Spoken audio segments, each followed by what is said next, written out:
Okay. Hi, everyone. Welcome back and welcome to the episode for uh, GEG APAC Philippines edition. But it's not just limited to the Philippines because we have guests from South South Korea. We Korea. have Judy. Go ahead, Judy. Introduce yourself. Well, hello everybody. My name is Judy Kim. People just call me Judy. Yes, hello. Okay, Lynette, go ahead. Introduce yourself. Yeah. Hello everyone, I am Lynette, a public servant and a Google certified educator from La Union. And we also Hi, have everybody. Adrian Cruz. Hi, I'm Adrian Cruz. I'm from GG South Manila, from GEG Philippines as well. I'm a Google certified innovator. Magandang Okay, hapon great. po. Magandang hapon po. Okay. We are still waiting for. Okay, let's welcome Sir Mark Then, Luis welcome. Plaza. Go ahead, Sir Mark. Kindly introduce yourself to the viewers, to our viewers. Okay, no speech. Okay, sige. Okay, so Hello thank you so much. everyone. Can you hear me? Yes. Go ahead, Sir Mark.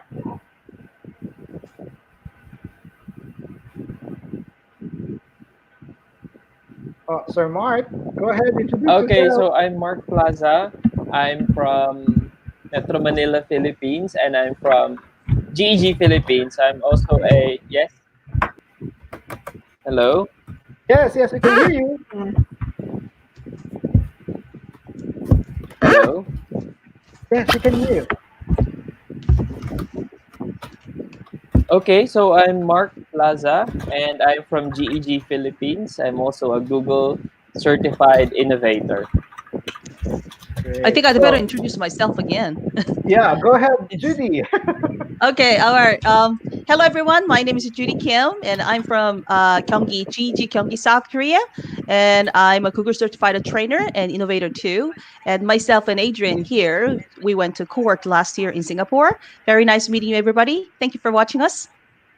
Great. So, let me introduce myself again. I'm Gary Garcia. I am 2014 cohort for Southeast Asia with Lynette and with Mark Plaza and with Michael Abrelia, who's going to join us in a little while. So, I'm so happy that the first cohort and the second cohort of Southeast Asia are present. Thank you so much for joining United. us. Okay, so welcome to our GEGPH Town Hall. So basically, what are we going to talk about for this session?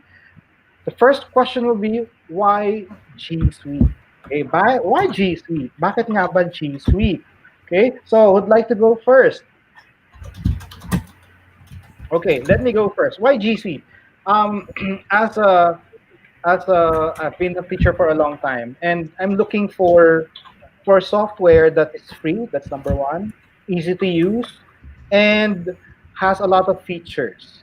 And being a teacher, it's not our salary is not that high, so I have to save my money. I have to take note of where do I spend my money, and using G Suite tools, I don't have to spend for anything because it's given by Google for free. That's why I use G Mhm. Suite. That's the first reason. Second reason is um, G Suite has its collaborative feature wherein uh, it doesn't just limit you to do office productivity or to be productive in the office or just the usual word processing software or spreadsheet or slides, but it also has its collaborative feature, which is the trend in it's a normal thing in the 21st century education.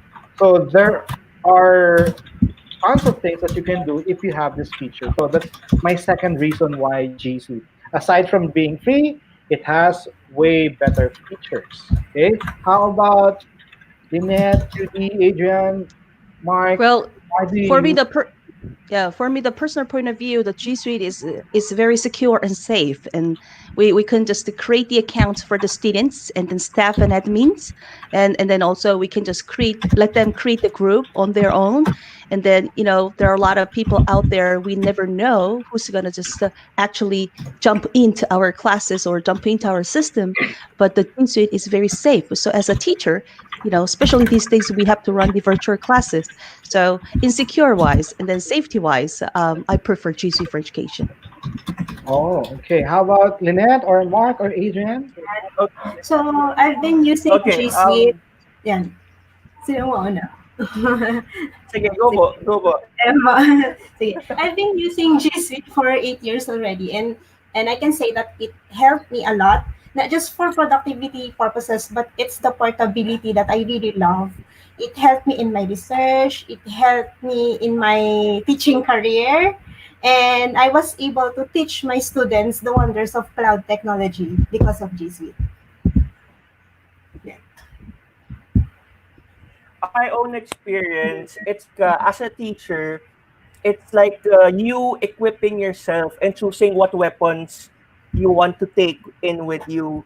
So for me, as a teacher, I've been using some of the tools already in the past, and G Suite would be my like go-to place or go-to apps if I need to do my daily tasks or whereabouts or my activities, because it's almost everything are there, my basic necessities for in keeping my work in and organized, and it also makes me more productive, more collaborative with my students and with my colleagues.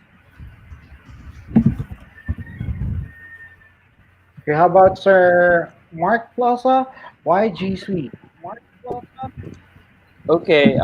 For me, I like G Suite because, for one, the design is intuitive, so you can see that it's user friendly, and I mean it's no like rocket science to find a button to see how it works.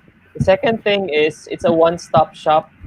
All you need is a Gmail account, and you have Mm-hmm. the access to all these different apps, and you can just explore any of them. And the third one would be, I think, that it's constantly updated. So, like for instance, one of my favorite really is Google Sites, and I've seen how much Google Sites has evolved, especially during the early days when it was a bit difficult to use until now, which is it's just intuitive and it's just very easy to go through the sites, and all you need to worry now is just the content. So I think that's why I'm for G Suite. Okay. Thank you. Now, before we continue, let's welcome Sir Michael. Sir Michael is one of the GEG 20, sorry, Southeast Asia 2014 cohort. Okay, Sir Michael, kindly introduce yourself. Yes, I'm Michael Avalio.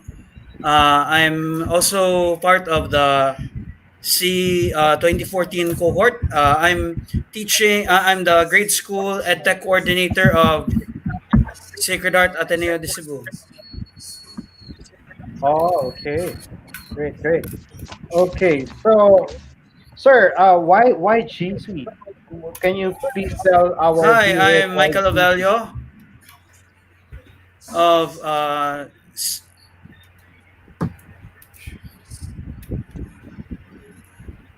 Go ahead, sir. Go ahead. We can hear you. Sorry. Oops. Sacred Heart School Ateneo de Cebu. Hi. Ay, yeah. Sir, why G Suite, sir? Sir Michael, bakit po natin ginagamit si G Suite? Why not other I software? I use G Suite with the grade school, and it's very effective. We also use G Suite with our junior high, and it's really easy for the kids to try to use. So that's the good thing there. Yeah, it's so easy to use. Yes, that's correct. Okay, so we have introduced ourselves as 2014 cohort, as 2019 cohort. Maybe we can tell our viewers what is this cohort are we talking about. So let me start with the Google offerings, the Google programs. One of the program of Google is Google for Education, Google Innovator Program. So, what is this Google Innovator Program? Um, During our batch, 2014, it was a two-day, whole-day event wherein different teachers from Southeast Asia is invited. Well, actually, not just in Southeast Asia. It's open for all, but there's a limit with regard to the attendees. So, in the with the latest cohort with 2019, there are 36 teachers who applied and got invited to attend the 3 days face-to-face uh, session. But before that, there is already a session online. So basically, the Google for Education or Innovator Program is a gathering of teachers, and we are given additional information, not just additional information, but techniques like design thinking process and how can we face the challenges in a more positive way. Because with Innovator Program, we say that in Google, we say we celebrate failure. We welcome failure because with failure, we learn a lot. So maybe any of our presenter here can tell us how was your experience with Google Innovator, or you can also add what is basically Innovator program of Google. Go ahead. Who'd like to go first?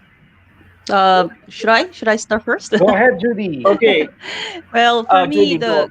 Sure. oh, thank you. Oh, sorry. Should I? Yes. Yes. Okay. Thank you. I mean, like for me, the Google Certified Innovator was something I can just to not only develop my skill sets, but I truly witnessed how people are connected and how people collaborate together. And when the cohort for me was in September, but the Google for Education announced that I was accepted in this cohort program in July, and since then I was connected with my affinity buddy, Stephanie. Are you with us now? And then for 2 months we never met, but every single day we're using Google Meet chats and then try to share what's happening in different fields of education, but different countries. But toward the end, we realized that basically we were facing the same problems. And then even before we just got to the cohort, we became like a best buddies and best friends. And so when we just got there, it just sparked us to design and develop and then also share our thoughts. And then my team, Adrian was one of the member of my team, Adventures, for 3 days. It was quite intensive from early in the morning until late afternoon. But after we just go back to even hotel, we try to develop the ideas for the next day, and they just give us about like only 10 seconds. Judy, you have to just to come up to the stage. You have to just to present. You have 7 seconds. I was pretty much lost, but my members, they just to held me tight, and then just to always let me realize that the reason I was there. And then so if I had never been to the court last year, it was more than Innovators Academy for me. Uh, People to lean on, even virtually, people to trust, and energy sources, and then also especially information sources. So if you haven't been there yet out there, please go for it. Just to fill out the application and go for the next cohort, and then you will see the huge difference in your lifetime. That's my actually review for my cohort. Thank you. Okay. Lynette, Thank how's you, your Judy. experience with Southeast Asia 14? Okay. So I belong in 2014 Southeast Asia cohort, and I think being a Google certified educator is one of the highlights in my personal and career development.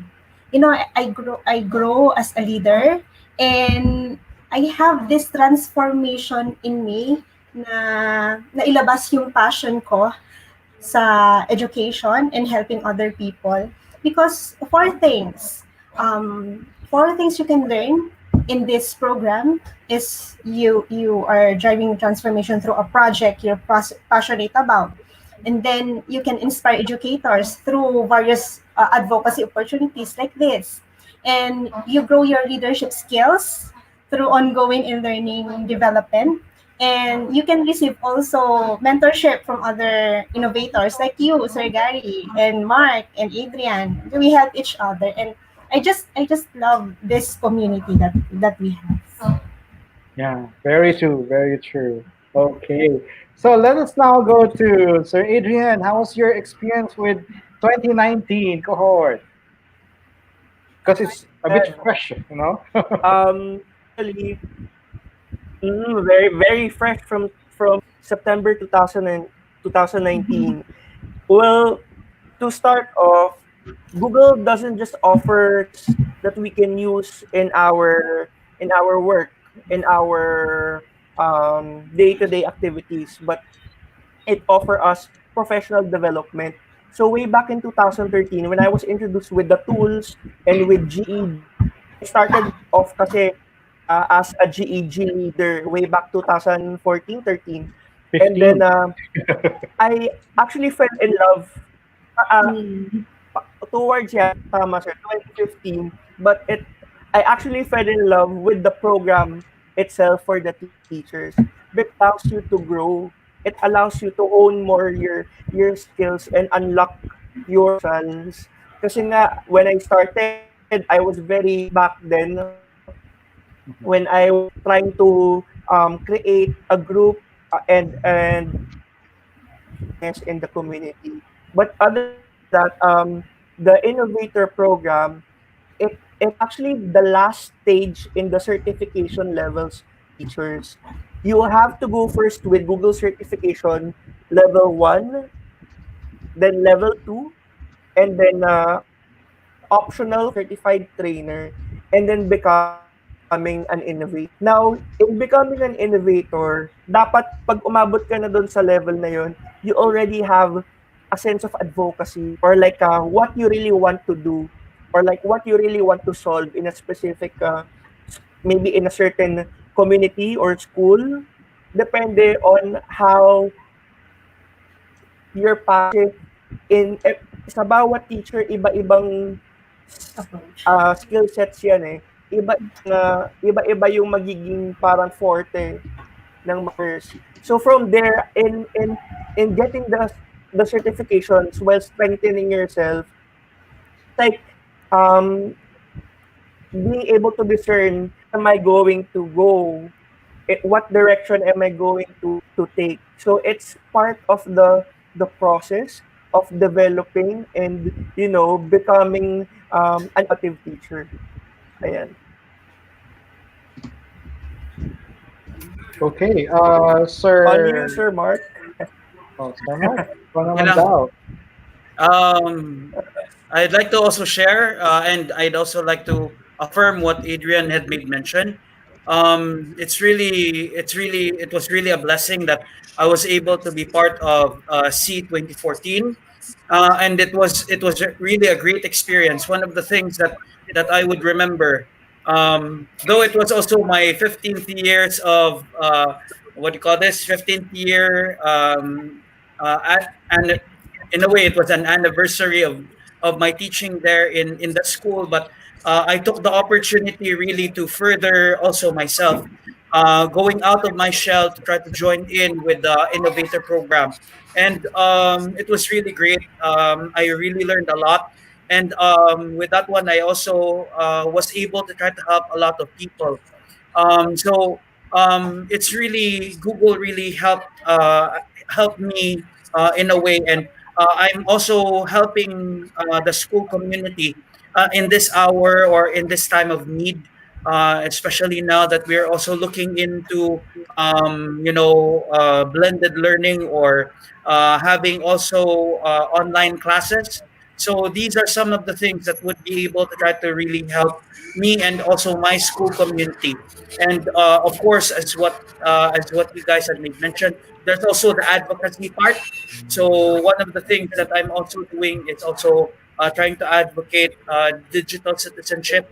And later on, though it's a little bit of a plug-in, I hope to be able to try to also share with you guys a little bit with regard to Be Internet Awesome with Google, in which that's also a very good program that Google has.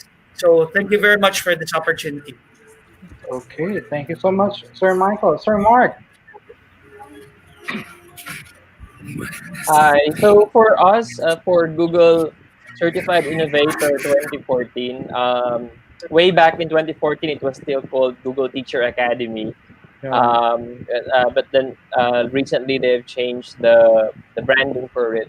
But it's still the same. The experience is the same. I think it's gathering of people who we sometimes refer to as our tribe. You know, you look for the people who had common interests with you, and I can say that being in that cohort, I really found my tribe because these are teachers who are really interested with educational technology, and I realized that when I joined the cohort is that it made me it made me humble to think that there are still so many things that I need to learn. And the second thing was that it also I also felt validated that the things that I'm actually doing, there are other people who are doing that as well. So, and the third one would be that it turned out to be an advocacy. I remember that most of the people in that cohort, we always use the hashtag para sa bayan, Yes. because Yes. in many opportunities, in many events, hashtag para sa bayan, or for Judy here who doesn't speak Tagalog, it means for the country. So we usually put their hashtag para sa bayan because many times that I've been giving training, I've been giving seminars, or even these webinar series, they are usually for free and they're usually for volunteer work. So the Yes. only thing that we can that really inspires us is that, it's really for the country. And in some ways that we can put a dent in the change that we want to see in educational technology in both public and private schools in the country. So I think over the years, wow, 2014, that's been 6 years ago. So we've been Six through a years lot, na. and I can say that this is a tribe. This is really a tribe that I'm proud to be in, and we hope that many of the other people are interested to join the cohort in the next Google Certified Innovator programs. That join in and be with us. Thank you. Okay, thank you so much, Sir Mark. I'm just kind of emotional realizing that it was 6 years ago. So it's a privilege to be part of that. I'm so happy to be part of that cohort, seeing everyone again, especially Miss Lynette, Mark Plaza, Sir Michael, because it's been 6 years. Yes, I just realized it now. Um, so Judy and Adrian, they are the second cohort for Southeast Asia. So now, For Southeast maybe, Asia. yeah, yes. Now maybe they are wondering what do we mean by so earlier kanina sinabi ni Sir Adrian, merong level 1, level 2 certification. Our viewers may not be Yeah. aware of what Mm. are these certifications. So because before you can be invited as Google Innovator, there are qualifications. You have to pass the basic certification of Google for educators. We have GCE level 1 or Google Certified Educator level 1 and level 2. Maybe later in a while, I will flash the link in the comments area. So everyone can discover what is this, what do you mean by this, and what is CCE level 1, level 2. Is it for free? Is it paid? So can anyone explain what is GCE level 1 and level 2 while I'm going to get the link and post it as comment? Would like to explain this, please. Go ahead. Sige, ako. Hey, Mike, go.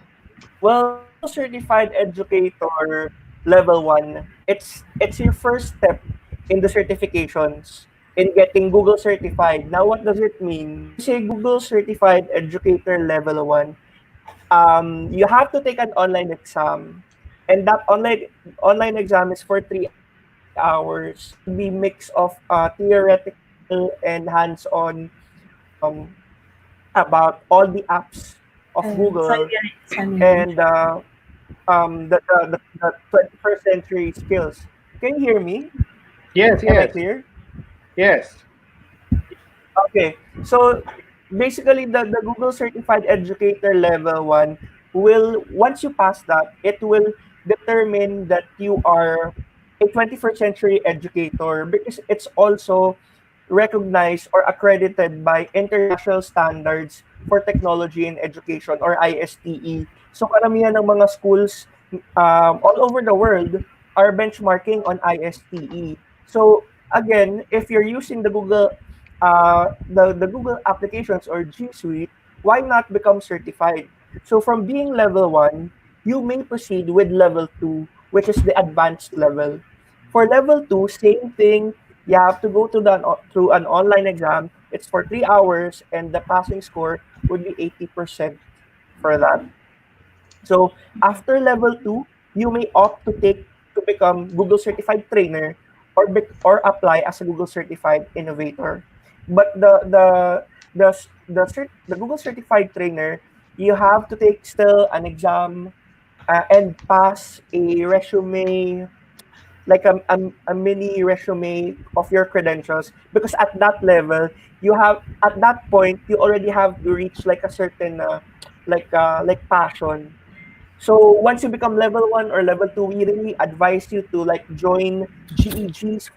If you know any local GEGs in your cities, you can join that, or you can join us. You can just message us if you want to take part on this, and then from there we'll help you, we'll guide you, and then you may now proceed with with the innovator program, which which you'll have to apply, submit videos. I think for Gary, no, there's also a video that you need to submit, Yes, like yes. why you want Part to of the become a application. trainer, why you want to become an innovator, what would you want to solve, or or address, what problems would you want to address, and to make an innovation, something like that. So it's a process, but definitely you will really and enjoy the whole the whole process The whole as a program. teacher. Because again, those certifications, it will grow yon. Okay. Yeah, So, very true. Go, Miss Lynette, okay. go ahead.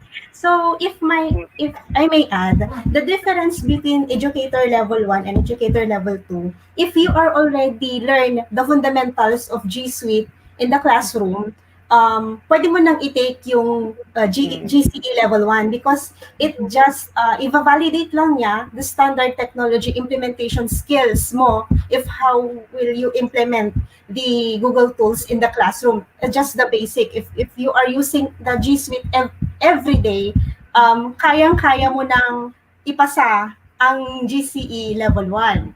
So, it took 3 hours. It will take 3 hours. Pero, if you are adept in using G Suite, 2 hours. Kaya na yon. And also, if I can, yeah, oh, sorry. Mhm. If, Go ahead.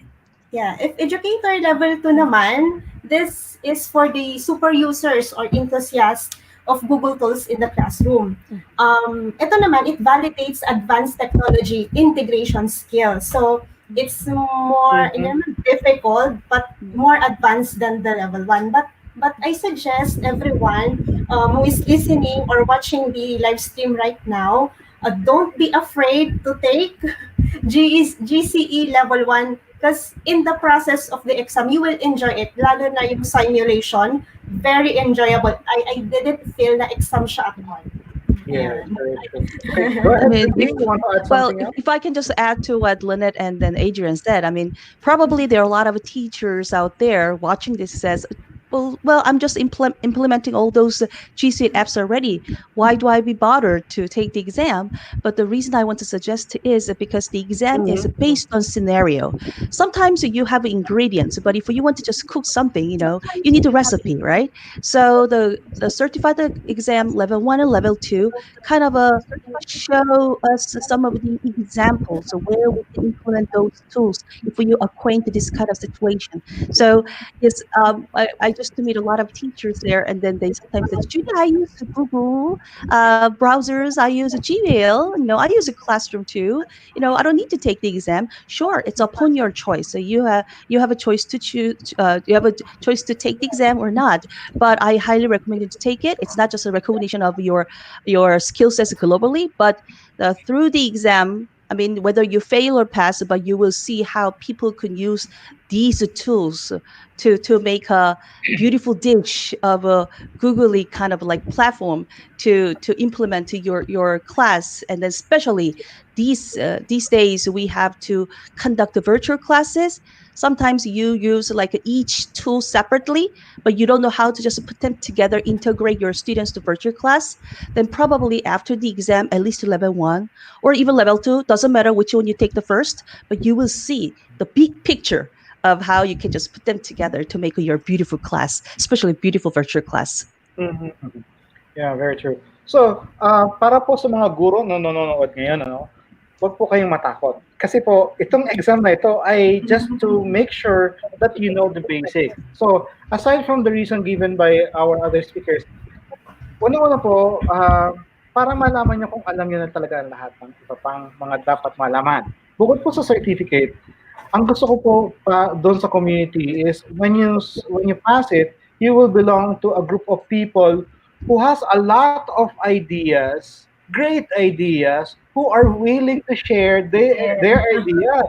Hindi yung hindi yung tinatago lang, kundi i-share.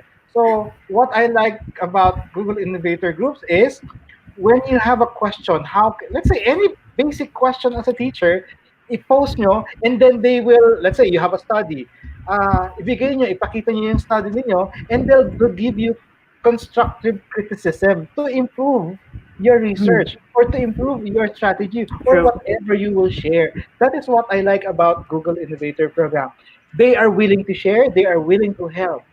That's what I love about it. Not just the certificate, but to become an innovator, I'd like you have to okay, pass I'd level like one to and add, level Sir two. Gary, Go ahead, Sir Okay. Adrian. Ayan.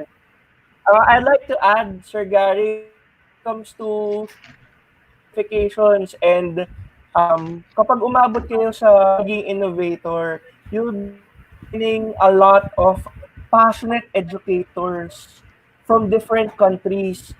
So with that, think of it as a competition or like a mas magaling kasi sa kanya. It's not really about competition, but it's more of like, getting more. Um it's like a meeting people.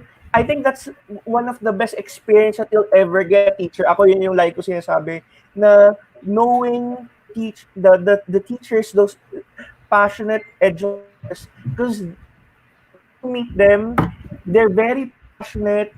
They're willing to share what they have, and yun din yung gawin, and not to keep it in. It's because again, after the innovation program, dun pa rin lang parte yung journey mo as an and from there your co-innovators will help you along the way. Kumbaga, you have an instant um, um, or like kakam in your journey. Ayan. Okay. So, yun po, no, napakaganda pong programa ang binibigay ni Google.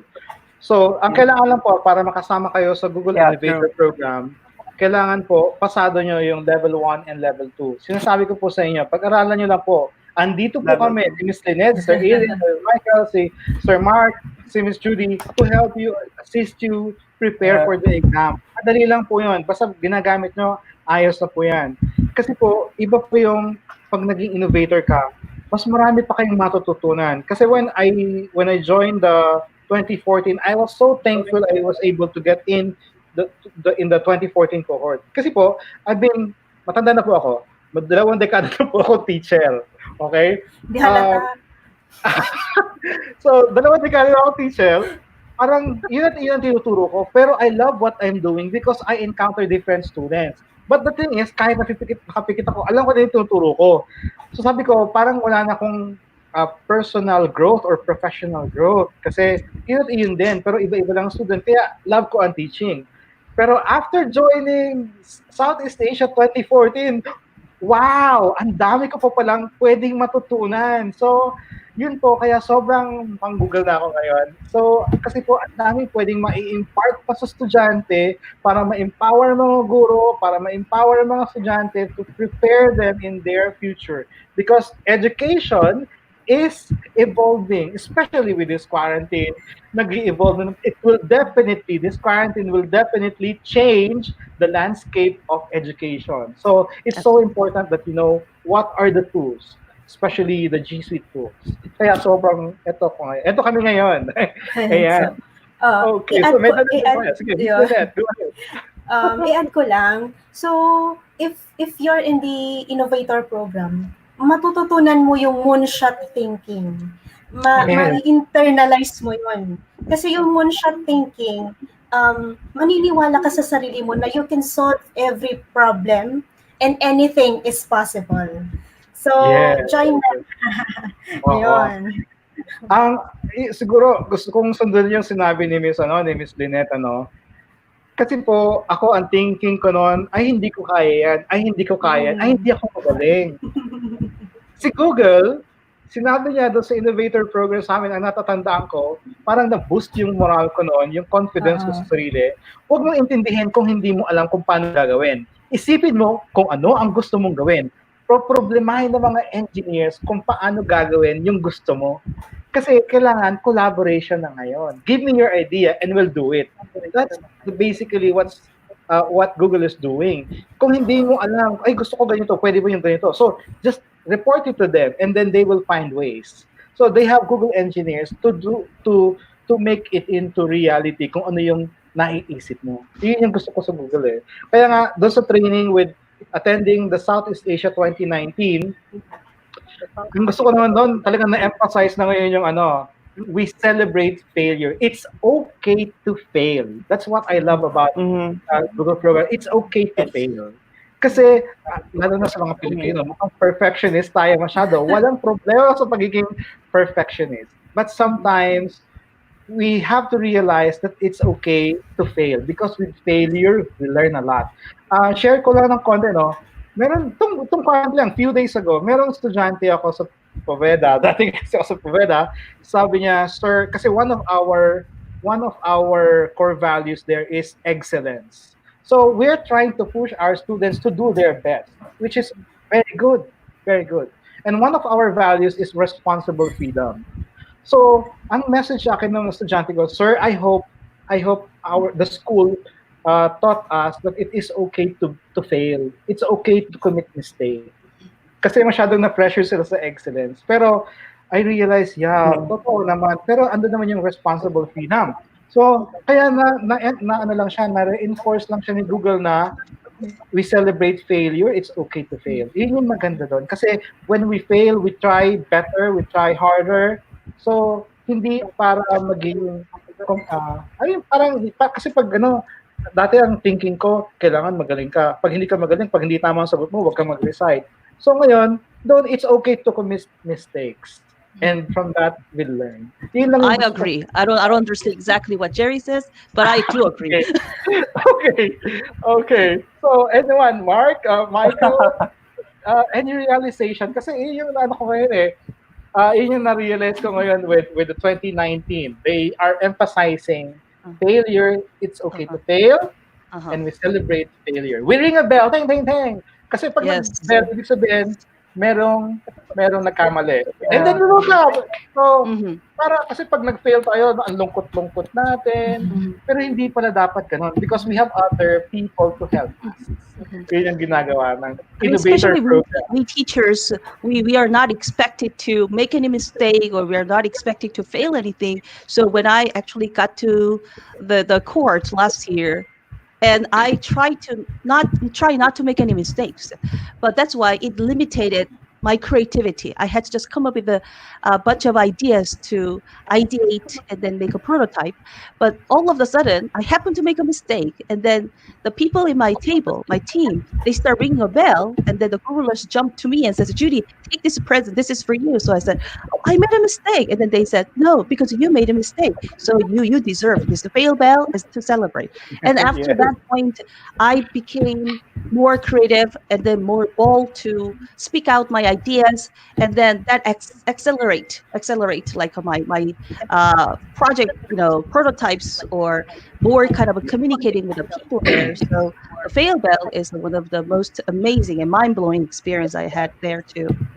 So I Yeah. have a fail bell in my class too, Mhm. so my students love that too. Sir Michael, meron kang i-contribute. I think Yes, you have something to add some more. yes, I'd like to really add also with regard to collaboration, and also I'm also doing design thinking in my classes.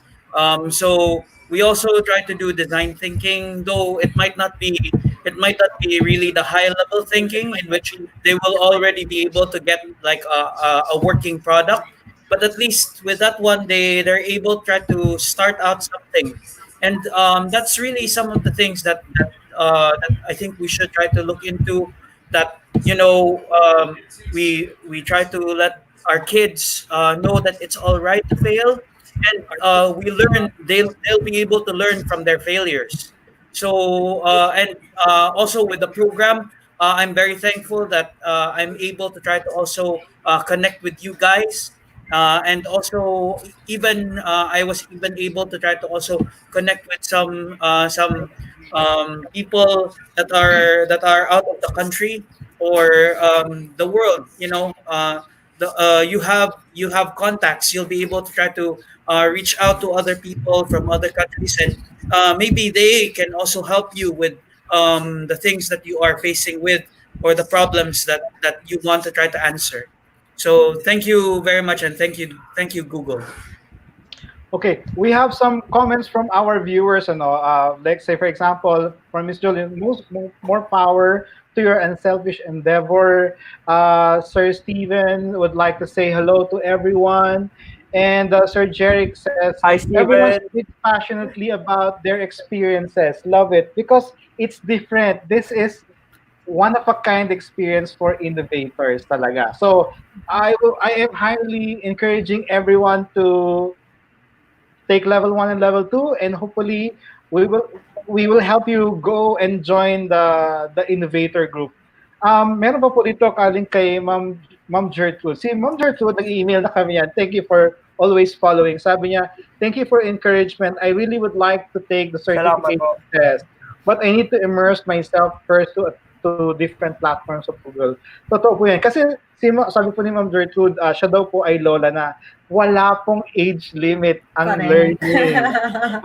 Makita niyo po, isang example Tama. ni Google, That's true. 75-year-old teacher from I don't know what country, pero hindi po, ang ginawa po kasi ni Google, pinadali niya ang paggamit ng technology. Ganun po talaga siya. So, yun po yung mga comment ng ating viewers. Tapos, ayan, nasa na ako? Oh, okay. So, congratulations daw po and thank you for, ayan, sabi naman po ni Ma'am Jocelyn, congratulations and thank you, the webinar, a great help to us educators, and God bless. This is our passion. We are sharing what we have experienced. Kakaiba po talaga to. So sige, habang nag-highlight ako ng ibang comments, maybe one of our speakers here can give some more information about, okay, so we're done with level 1, with level 2, and then we have innovator program. Who would like to add some more about innovator? Kasi meron pang ibang program si Google para sa mga educators. Yun yung Google Trainer naman. So, meron pa ba sa innovator programs? You can share your experience. You can share your experience about the innovator. So, you can go ahead and then I'll just highlight some comments. Like, for example, kay Sir Guy, do we need to pay for the certification? O sa isang question ito, no? The training po, you can do it on your own. or if you think you know all these things, you can go to the URL I have provided earlier para po merong guideline yung mga units po yun. Parang self-paced learning po siya. Now, yung exam po, Mm. level 1 po is $10. You can pay via credit card dun po sa teacher certification website. Tapos po, or kung ayaw nyo naman po ng credit card, you can just email us and then we'll give you a voucher, a code, para po magamit yun when you take the exam. That's for level 1, $10. And then for level Mm. 2, I think it's $25. So yung $25. 25. So yung $10 po is around 500 plus. Yung $25 is 1,200 plus. So medyo malaki po. Pero kasi po yun, medyo advanced level na. But take note, it's not para sa akin po, medyo malaki po yun. Pero pagkatapos niyo po kasi ng certification, mas marami kayong matututunan at magbe-benefit kayo dun sa worth yung perang ibibigay niyo for certification dahil you will be linked to Yeah. other teachers whom in return they will give you more information and more learning will happen. So yun po, yun pa lang po. So sige, Miss Lynette, Sir Mark, Sir Michael, Sir Adrian, Miss Judy, go ahead and tell some more stories and then I'll just look at the comments lang. Sige. Magbigay din ako ng sa mga nanonood ngayon. Yung Google Certification Level 1, from last year, marami pong public school teachers ang nag-take nito. Since 2016, marami na po nagtitake from public, private school, private schools. And then we also have one school here in the Philippines that was recently declared by Google as the first school in Asia to be all Google certified educators. So from a public school. So kung pwede ko bang banggitin yung pangalan ng school Sige, para go ahead. ma-motivate sila. Kasi it's their certification. Go ahead, Sir Adrian. Oo. Kaya ayoko din kasi isipin nila na baka hindi pwede sa amin to kasi baka for private school teachers, pero hindi po. Ito pong certification, marami po tayong passers from public school. Tignan niyo po So babanggitin ko na lang din po para if you want to wala po yan. If you want to benchmark po, it's headed Go ahead, sir. It's headed by Principal Angelo Armas, if you're watching, and from Santo Niño National High School in Parañaque City. So they were declared the first school na lahat ng teachers sila nagpa-certify. So yun po yun. The other one, sorry, pasensya na po, no. I just want to position myself again nung time na wala pa akong certifications at all. That was in 2014, December 2014. I met Sir Gary. I think that was November. And then I learned, I was so interested. Paano ba? That was November. Yeah, November 2014. I was so interested with the Google tools. Bagong-bago sa akin eh. And sobrang hyped ako about it. And then Sir Gary actually introduced me to this community, which is GEG. I got a nomination December, and then na-inaugurate yung chapter ko, I think around February or March. Now, while I was researching, learning more about Google, kasi I don't know anything about Google and the tools. I'm not even a teacher to begin with nung nag-start po ako. So, I was researching. I think this will be the first time na maririnig na to. No? I was a fanboy. I searched for GEGs all over the country. Then I saw GEG, so from Sir Mark Plaza, and then I followed his website. So tinitingnan ko anong ginagawa niya. Stalker. So I was really learning a lot. Stalker ako. You know, yun din yung maganda about the innovator program, or I'm not an innovator that time, but since I really want to learn more and I want to see on a local perspective, I saw, yun nga, the website of Sir Gary, Sir Mark, and then I was looking at it, I tried to mimic it. Oo, idol ko talaga si Sir Mark. to be honest po, una ko nakita Thank yung you, mga websites niya Adrian. tsaka yung mga Thank you. websites. So, and then, you know, totoo to. I don't know if you can recall this. When I first saw Sir Mark, talagang in-approach ko siya. Nung una nahihiya ako eh. I really approached Sir Mark na para I was so starstruck kasi nga, yung binabasa ko nun, na nakita ko. So, I'm like, it's really, it's, you might get inspiration to other innovators or other teachers out there. It's okay, kasi Yes. it would also boost your passion. So, yun nga, Sir Mark, Sir Gary, thank you very much. Yun talaga yung, on the You're perspective welcome. na starter talaga ha, na You're welcome. kumbaga on my end I also parang rin hinanap ko rin yung path.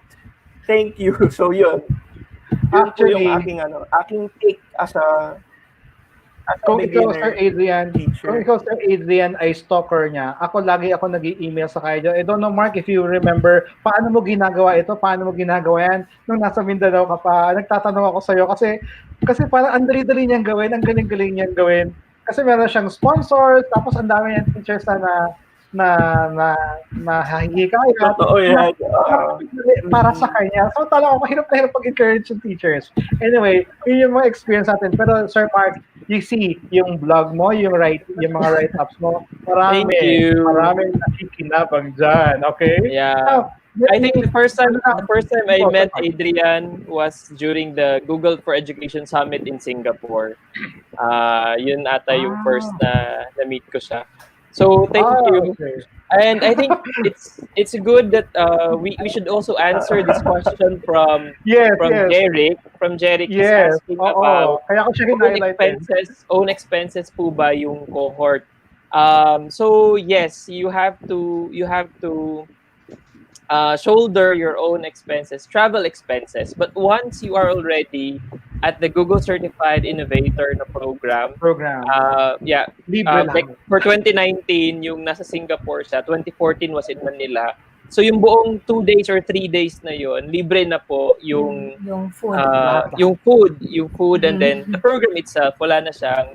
But I think we paid for our accommodation. I don't know with Accommodation. 2019. I'm not Okay. sure with 2019, but in 2014 we paid for our Yeah. own accommodation. So 2019, Okay. Adrian, maybe you can add on that. Same din. We also pay for With our own 29 accommodation. We also Wait. did. Goody.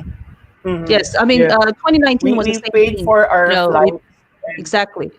We pay for our flights, and we pay for our own traveling expenses. Yes, so we So, had to ganito po yan. cover everything Yeah. ourselves. So, ganito po yan. Yung One innovator more pa program pala. po, Sige. wait lang. Pa-answer Ah, sige, natin ako yung muna, question sir. ni Jeric. Sige, Yung Adrian, sa- go ahead. Yung sa innovator program, every year naglalabas si Google kung saan sang Google office gagawin yung innovator program. For Asia, the first one was in Philippines in 2014. The following year, iba-ibang bansa. So, in my case, 2015, halos kompleto na yung certifications ko. Natagalan ako mag-innovator. Inabot ako ng 2019 because most of the innovator cohort ginagawa in US, ganyan. So, Europe. North America, mga ganon. So, medyo Australia. So, nagtantay ako ng Philippines or Asia. So, in 2019, it was the second time. And sa Singapore siya. So, depende yan kung saan tatapat per year, kung saan country. Pero maraming, para I think 5 to 6 batch ang nilalapas nila per year na pwede nyo Okay. i-check. Ayan. Okay. Let me share the schedule for this year, pero hindi siya masusunod lahat dahil sa this particular situation that we are all in, no? For 2020, this is the schedule. Let me sorry. Ano bang ginawa ko? I-share ko lang yung schedule.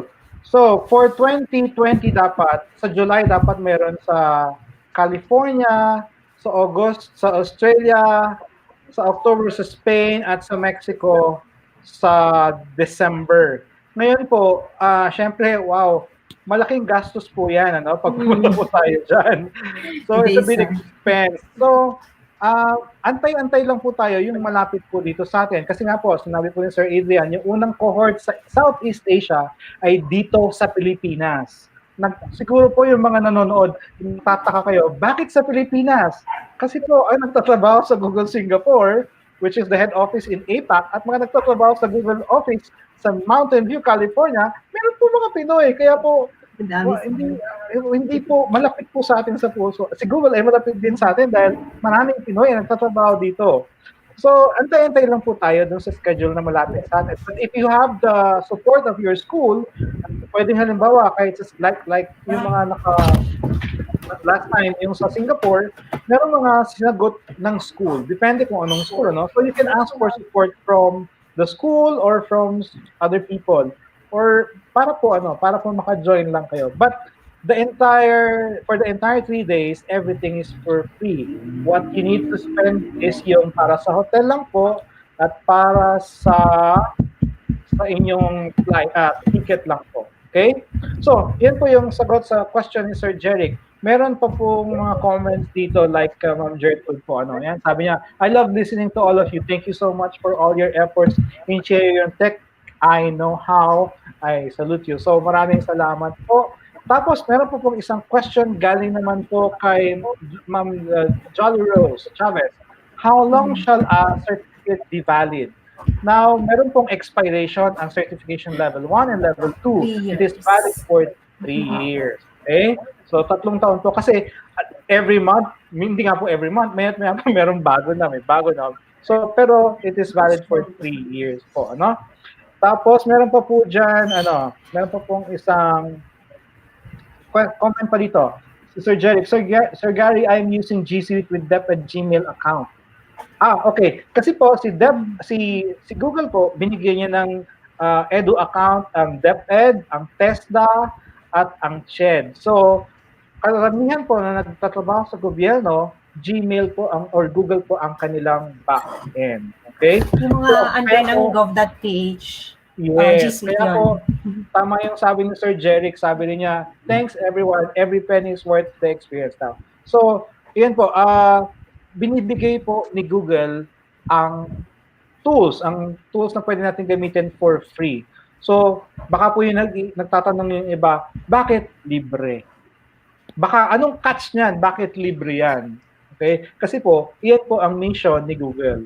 Maging available ang information para sa lahat. Yan. So, sige po, meron pang additional comments or question po kayo, just type it in the comment Sir area. Gary? We'll try to answer them. Sir Gary, Adrian, go ahead. For the audience, for the audience na nakikinig, if you want to see a glimpse of what's happening in an innovator program, I've sent a link, Sir Gary, in our private chat.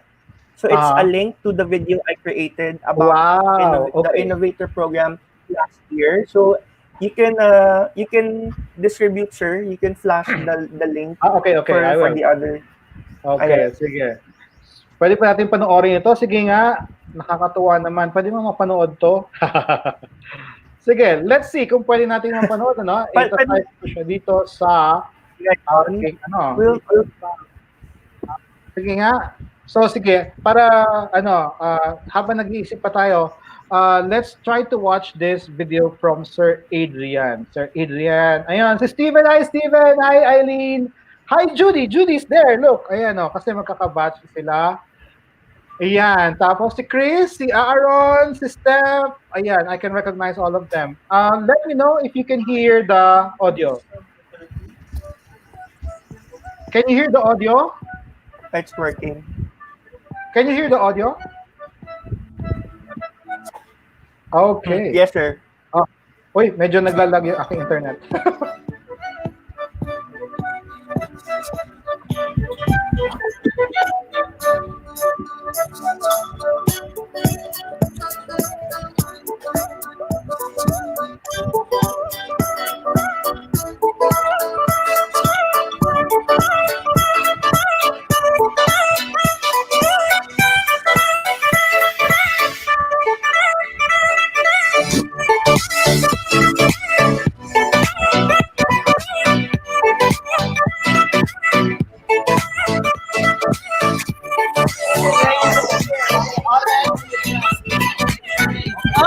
Okay,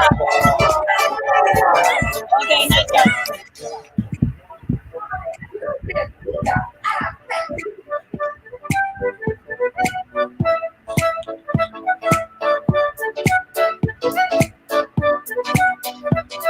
Yan, 36 po ang nandiyan ng mga teachers as participants.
In the coming years, not just for this year, but in the coming years, 5 to 10 years, with or without the champion teachers of the day.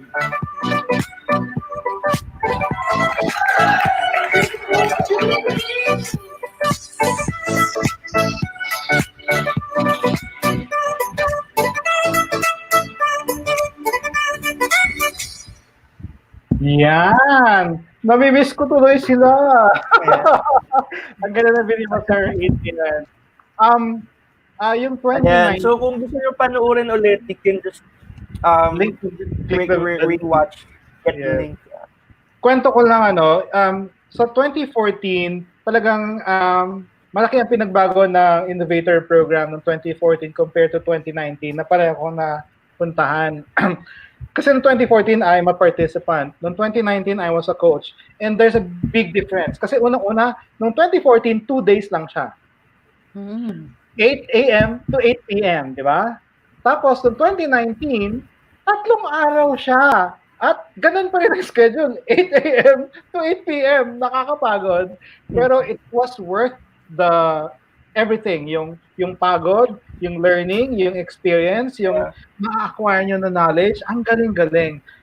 Yun, siguro magtataka yung iba, bakit pwede ba akong sumama sa dalawang pwede bang ang isang teacher ay sumama sa dalawang cohort, mag-attend na mag-attend? Hindi po. Kaya po ako nung nandun sa 2014, I was a coach. I am a participant. Noong 2014, I was a participant po. Noong 2019, I was a coach po. Ibig sabihin, hindi po ako participant. I'm in charge, as a coach, I am in charge of 6 teachers. Mas structured na po ngayon. There are 36 participants now, and there are 6 coaches.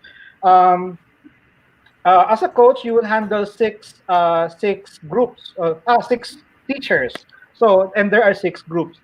One of the groups is Judy and Adrian. They belong to Steven. Steven, hello. Thank you for watching. Si Steven, yung coach ni Judy at ni Adrian with other 4 more teachers from all over the world. Yun po. Even po, from Indonesia.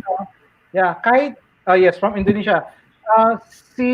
Kahit sino po, pag naging innovator na kayo, and you gain your experience na, you can be a coach.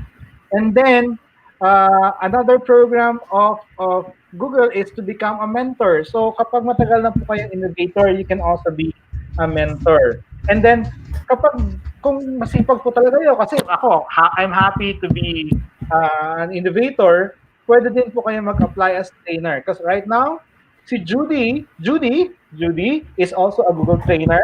Myself is a Google trainer. Sino pa trainer dito sa atin? Lynette and Mark and Adrian are innovators. Diba? Correct? May trainer pa ba?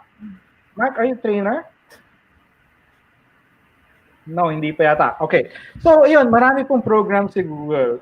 You can just take GCE level 1, level 2, but to become an innovator, you need to be level 1 and level 2 passer to be an innovator, to be able to eligible for application. And then if you want to train schools like me, you'd have to take the trainer certification. So iba na naman po yun. So marami pong programs si Google. Yun. So very, very interesting po si Google, ano? So ngayon po, meron po bang additional information coming from our speakers? Lynette, Ms. Lynette, Ms. Judy, Mark, Sir Michael, Sir Adrian, do you have any other information? Ayun, puntahan na lang nila yung website ng teachercenter.withgoogle.com. Nandun lahat ng information ng certification at saka FAQs, nandun na lahat. Okay, yes. Nandyan po sa ating comment section yung ating mga links to visit for teachers. Sir Adrian, everyone, Sir Mark, Sir Michael, Miss Judy, we have extended more than an hour na tayo. So, any last word for our teachers, for all our viewers, and for those who will watch this episode? Any last word to encourage Well, them? for me, I'd like to tell any viewers here or the people who are going to watch this one later too. Right now, everybody's facing the same difficulties. We teachers, we cherish our students, and we always look forward to meeting them, having them in our classes. But at this point, the safety and then stay away from the infections, that's more important. But we have to keep in mind that we teachers need to be a core of this education, and then try to work together with the people around us, and then quarantine, isolated, social distancing, so you just feel like you are all alone. But don't be frustrated. We GEG Google Educator Groups, we try to be here, there, and virtually, and try to support you. So don't just feel like you are alone. We are facing the same problem. We are vulnerable, but when we are together, we are greater, and then we are hidden heroes. So love you guys all, and then be safe, but try to just connect with the local GGs, and then be feel like a supportive. And then we're going to go through this, and then we're going to keep our classes safe. Okay. Thank you, Miss Judy. Miss Lynette? Ayan, so short lang, you just embrace lifelong learning, and if you need some help in Google Tools and G Suite, don't hesitate to email us or sa Messenger, email. Nandito lang kami para sa inyo. Okay. Sir Michael? Yes, as what the others had made mention, we're here for you guys, and it's not gonna be the same again. There's going to be really a change of the norm. So, as one of as teachers, we have to continue to strive to also change with the times, and continue to become better. And that's really one of the things that I also try to tell my GG, that we try to look forward to a better future, but it starts with us. Thank you. God Okay. bless. Thank you so much, Sir Michael. Sir Adrian? Okay, ito lagi ko sinasabi. So, don't be scared to experiment. So, it's okay to fail. You can start small. So, by testing first, piloting, hanggang sa makuha nyo na po. So, hindi po natin to kailangan biglain. So, you can just try. Yan. And Yan don't po. be scared. Yan po. Okay. Si Sir Mark po, medyo mahina po yung internet, nakat po siya, nag-message po siya sa akin, sabi niya, pasensya na daw po, hindi siya nakapagpaalam, pero ayun po, sinasabi po niya sa inyo, we're here for you. Ayan, so paalam daw po sa inyong lahat, hindi na po siya nakapagpaalam. Ako po, I'm telling you, it's good to be an innovator. We're here as living witnesses of what is an innovator, Google innovator, level 1 and level 2 passers. We are here to share with you whatever you want us to share. Okay? Andito po kami. Yun po ang si GEG. Learn, share, inspire, empower. Now, before we leave, I'd like to thank everyone who tuned in. Sabi po, Miss Jolly Rose, ayan po, thank you so much. Sis ICT office, lagi po siyang nakikinig. Tapos po si Sir Jake, thanks Sir Salamat Gary, po. Sir Adrian, Sir Mark, Thank Sir Michael, you. Miss Lynette, Miss Judy. This is the best webinar. Wow, touching naman to. Mm. Learning from experiences. Thank you Thank you po. so much po. Maraming salamat po sa inyong kind words. Tapos si Restley Amador, thank you everyone, sabi po niya. Tapos, ayun po, take note po, lagi po nang sasabi, nandito po kami para sa inyo, ginagawa po namin ito para sa inyo, para ma-equip po lahat ng guro para sa ganitong klase ng sitwasyon. And, yun po, Ma'am Gertrude, hindi po age, hindi po dapat maging hindrance Thank you yung po. age sa pagtuklas ng technology, okay? So maraming salamat po sa lahat ng sumubaybay at nanonood. Maraming salamat, Miss Judy, Miss Thank you. Lynette. Thank Sir you. Mark, Thank you Sir for having Michael, me. Sir Adrian. Next time I will learn Tagalog. I will join Thank you. you. We Thank still have you. 5 o'clock with Sir Mark. Diba, Sir Mark? Okay. 5 o'clock. All right. And Good luck, then Mark. later Yes. on, 5 Sir o'clock. Adrian at 9 o'clock, right? 9 o'clock. All Please right. stay Good tuned luck for with the you guys. Yes. session. Abangan Yan, niyo see po you yan. later. See Thank you you. later. Thank you.